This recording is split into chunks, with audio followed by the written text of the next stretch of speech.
Hey everyone, welcome back to my channel. And recently I took out the Nikon Z6 Mark III. I fully rigged it out as a video cam and I wanted to test out the Apple ProRes RAW codec using that camera. I also decided to bring a manual lens. The Sirui Vision Prime 1 35mm t1.4 lens. It was so much fun to use. I absolutely love this set of lenses. I wanted to see how well does Apple ProRes RAW not only look, how much dynamic range I can get out of it shooting with the Z6 Mark III, and most importantly, how well does it edit inside of DaVinci Resolve. Before we get into the video, make sure if you like this kind of content, smash that like, subscribe, and all that good stuff. If you have any questions, comments, let me know down below. Now, let's get to the video.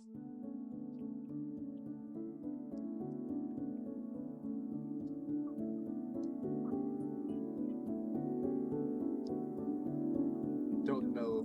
It's kind of finicky. You don't know if.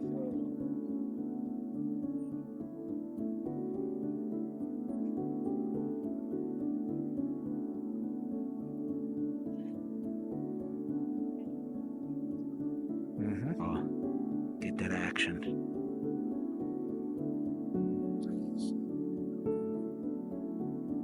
So the ND filter I have, it goes from ND2 to Rec 709, which is weird.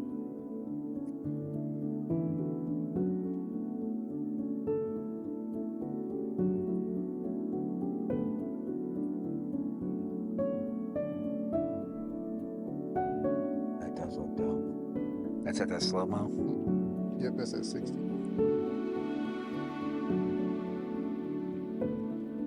BBBI. It's like being at a Star Trek fest.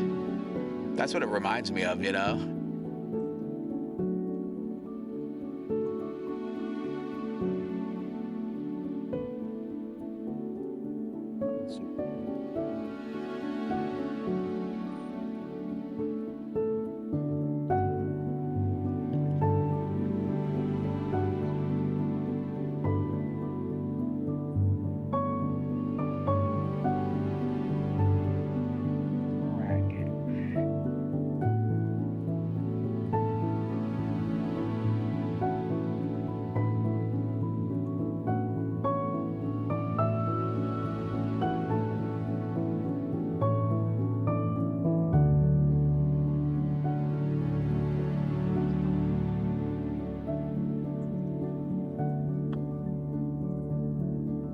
Since for now, I'm gonna be.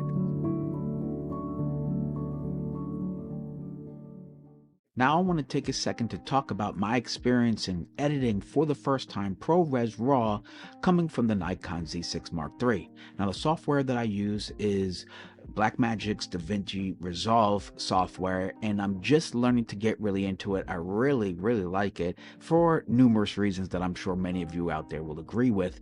But most importantly is how well did it handle ProRes RAW? Now, of course, I have the latest updated version, which you should have too, which is, I believe, version 20.2 or something. But either way, it can now handle Apple ProRes RAW as well as Blackmagic RAW of data. And this isn't for a client, it's not for a wedding or anything like that. And I was like, okay, what am I going to do with all this? Thank God I have a 20 terabyte hard drive with plenty of space on it that I got from Glyph. So you can check out that review down in the link below. And it handled it beautifully. Because the hard drive has a USB-C connection from the hard drive to my Apple MacBook computer, the latency, there really wasn't that much of an issue. It was very fast, very seamless. Now, granted, I'm sure the playback would be even smoother in DaVinci Resolve if all that media was on the hard drive of the MacBook Pro, but of course I don't have that much space just to worry about this project. But nonetheless, overall, I was extremely impressed how well DaVinci Resolve, or overall this codec, really gave me latitude to push and pull the highlights to recover detail and the color. I noticed that compared to other file types I've used, H.265 and stuff like that, even when I'm shooting 420 10-bit and Vlog with Panasonic and stuff like that, that I don't need to move as much to get so much more details. It's like adjusting the light on your flash to maybe instead of half stop increments to third stop, and if you could even, what would that be, 1/4 or 1/8 stops, like you being able to really fine tune the color adjustments. That was really awesome, quite honestly. That was really, really cool. That's what I noticed. It was almost like going from let's just say Lightroom to what is it, Capture One, when you're editing raw files. It's like that, and that little bit of a difference made a huge difference. Now of course you're giving up hard space size to have that latitude in what ProRes RAW gives you.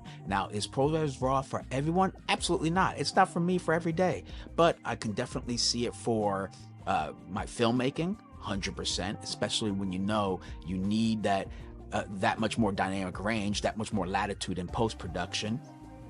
Commercial work where you want to be able to go back and fine tune skin tones, highlights in the sky, windows, and stuff like that. But overall, it's not for everybody. Is it nice to have? 150%. Me, it's like when I bought the Z8 and it shoots 8K. Will I be shooting 8K often? Absolutely not. But I like that it's there. I like that it's available. And there you go. Okay, so that's kind of like how I feel with ProRes RAW. I like to know that I could do it and do it internally as well. So that just means I don't need to buy a separate SSD drive, or let's just say a separate monitor like the Atomos Ninja 5 in order to get that kind of a feature. So that's really cool that I could get it out of the Nikon Z6 Mark III. Now, I'm not an expert at color grading inside of DaVinci Resolve, but if you have any questions, comments, concerns about my experience with the Nikon Z6 III and shooting Apple ProRes RAW, post them down below. Of course, if you enjoyed this video, hit that like, that subscribe. I'm Robert Silver, and until next time, keep shooting and stay creative.